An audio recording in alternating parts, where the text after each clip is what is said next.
stick together.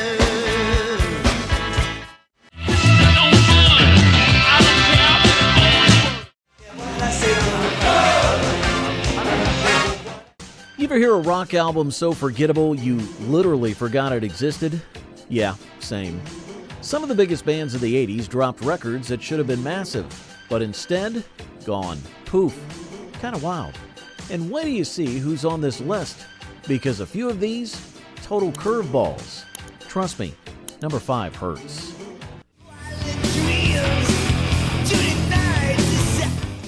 Number 10, Celtic Frost, Cold Lake, 1988.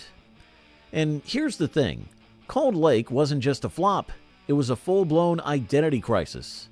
Celtic Frost had built this dark cult following through their earlier boundary-pushing albums. They were weird, intense, and weirdly respected because of it.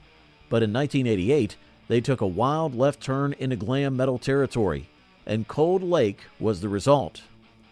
Now, glam wasn't the issue, it was how they did it. Overnight, they swapped their corpse paint and cavernous riffs for teased hair, spandex, and painfully shallow lyrics. Fans didn't just dislike it, they felt betrayed. It was like your favorite underground horror film suddenly turning into a cheesy sitcom. Critics panned it, fans hated it, and the band basically disowned the album. You can barely find a trace of it in reissues or merch drops today. It's like they tried to erase it from history. And honestly, a lot of people were happy to let them. Number 9, The Clash, Cut the Crap from 1985. This one hurts, because it wasn't just a bad album, it was the awkward, messy breakup tape of a once revolutionary band. Cut the Crap came after Joe Strummer and Paul Simonon basically rebuilt The Clash from scratch, without Mick Jones, without Topper Headon, and without the chemistry that made their early stuff electric. What was left? A weird, soulless shell of the band they used to be. The album was loaded with overproduced drum machines, shouted gang vocals, and tracks that sounded angry, but felt oddly empty. This Is England had potential, sure, but even Strummer later admitted the record was a mistake. It lacked the danger, the wit, the chaos that made The Clash matter. It flopped hard, and most fans pretend it never happened. Can you blame them? Number 8, Elton John, Leather Jackets from 1986.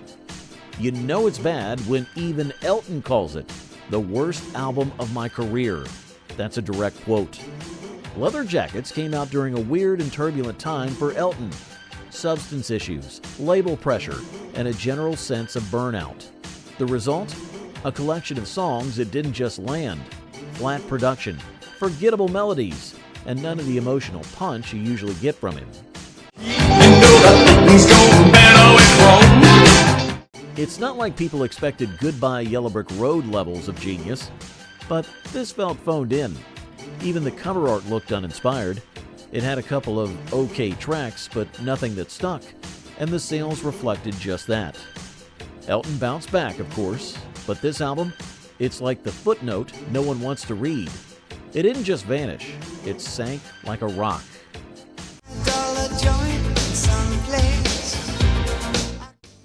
Number 7, David Bowie, Never Let Me Down from 1987. Now, this one's complicated, because on paper it should have worked. Big budget, theatrical visuals, and Bowie in his experimental bag. But Never Let Me Down felt more like an overextended art project than a cohesive album. Bowie was coming off the massive Let's Dance success, and he was chasing something bigger, glossier, but lost the thread. The songs were crowded, overproduced to the point where his voice felt like it was fighting to be heard. Tracks like Day In, Day Out had something to say, but got buried under layers of noise. And what's worse, Bowie knew it. He openly criticized the album not long after it dropped. It charted decently, sure, but it aged like warm milk. In fact, he re-recorded the entire album decades later just to make peace with it. If that doesn't tell you everything, nothing will. Number 6, The Rolling Stones with Dirty Work, 1986. You'd think the Stones would be untouchable by the mid-'80s, but Dirty Work proved even legends can stumble. The album dropped in 1986 and immediately raised eyebrows, not just because of the music, but the vibe behind it. Mick and Keith were barely speaking at the time. There was so much tension in the band, they weren't even in the same room for a lot of the recording. You can feel and hear the disconnect. The tracks sound flat, the energy feels off, and even the usually reliable riffs seem tired. Critics didn't hold back either. Most called it uninspired, rushed, and forgettable. Some even said it was the Stones sounding like they were trying to be the Stones. Ouch. Even the album art was weirdly aggressive, bright, clashing neon colors and a vibe that screamed midlife crisis. Sales were okay because, well, it's still the Rolling Stones. But ask a fan to name a favorite song off this record, you'll probably get silence. First lady, when I was 8, my first drink. Number 5, Lou Reed, Mistrial from 1986. This one sort of slipped in quietly, and quietly faded right back out. Mistrial was Lou Reed's attempt to stay current in the mid-'80s, dabbling in synths, programmed drums, and a colder, more processed sound. Problem is, Lou's whole appeal was built on rawness, on vulnerability, on that half-sung, half-spoken delivery that felt like he was telling you the truth, even if it was ugly. But here, it just felt disconnected. The songwriting wasn't sharp, and the production dulled whatever edge he had left. Call me mister, you call me sir. Hey, don't you tuck your finger. Critics didn't hate it, but they didn't care either, and that's arguably worse. It was met with shoulder shrugs, a few polite reviews, and then poof, gone. There are people who've been Lou Reed fans for decades who still forget this album exists. Even Lou rarely referenced it again. That says a lot. Number 4, Bob Dylan, Down in the Groove from 1988. Bob Dylan is one of the greatest songwriters in music history, full stop. But Down in the Groove? That's not where you go to prove it. Released in 1988, this album is just confused. It's a weird mash of covers, collaborations, and leftover tracks that never quite form a real idea. There's no narrative, no cohesion, just Dylan sort of drifting. Critics were brutal. Rolling Stone called it embarrassing, and it's often ranked among his worst albums ever.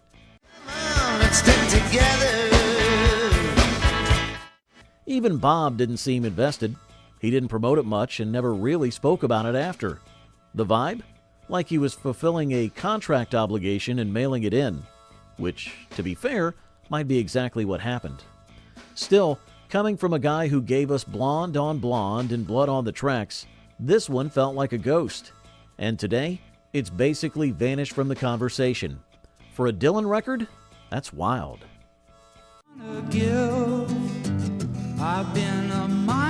Number 3, Neil Young, Landing on Water from 1986. Neil Young has always done his own thing, zigging when everyone else zags. But Landing on Water was one of those experiments where the zig didn't zig quite enough. Or maybe it zigged too hard. Either way, it missed. Released in 1986, the album tried to blend Young's classic songwriting with sleek, synth-heavy production. Think booming gated drums, overly processed vocals, and arrangements that felt way more corporate rock than Neil would probably care to admit. Critics were confused. Fans were really confused. And Neil, he kind of knew it wasn't his best. In later interviews, he admitted he was frustrated during the recording, and it shows. The record feels cold, like he's trying to make a statement, but the mic's on mute. In my mind, it's such a fine line that keeps me. There are flashes of classic Neil in there, sure, but they're buried under layers of clunky 80s polish, which is probably why this album faded so fast, and why even diehards rarely revisit it. This ecstasy, your charm. Number 2, Yes, Big Generator from 1987. Following the massive success of 90125, the one with Owner of a Lonely Heart, Big Generator had one job: keep the momentum going. Spoiler alert, it didn't. Released in 1987 after a rocky extended recording process, the album tried to chase a radio-friendly sound, but landed in this weird in-between space. Too pop for prog fans, too proggy for pop radio. It wasn't terrible, it just didn't hit. Your secret needs. The production is dense, the energy feels forced, and even the hooks don't stick the way they did on 90125. The band was clearly trying to repeat a formula that had already cooled off, and it showed. Critics called it overworked, under-inspired, and ultimately forgettable. Sales weren't awful, but the cultural impact, basically non-existent. For a band that helped define progressive rock, Big Generator didn't move the needle. It just kinda sputtered and stalled.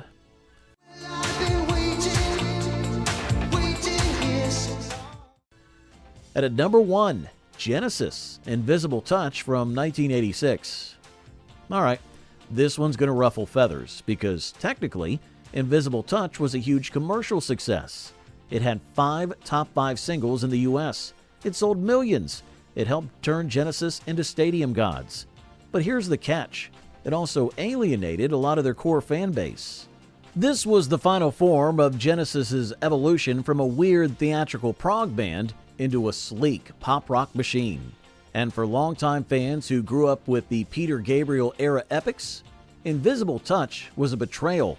Gone were the complex arrangements and weird time signatures.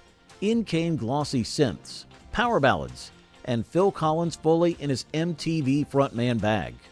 Critics were split. Some loved the polish, others saw it as a sellout move. And while the songs charted, many haven't aged particularly well. Today, even though it's technically their best-selling album, it doesn't hold the same respect as their earlier work. It's the kind of album that burned bright and then quietly faded. A commercial hit that, in the eyes of many rock fans, vanished in spirit. So there it is. 10 rock albums from the 80s that didn't just miss, they evaporated. Some flopped, some sold well but lost the soul.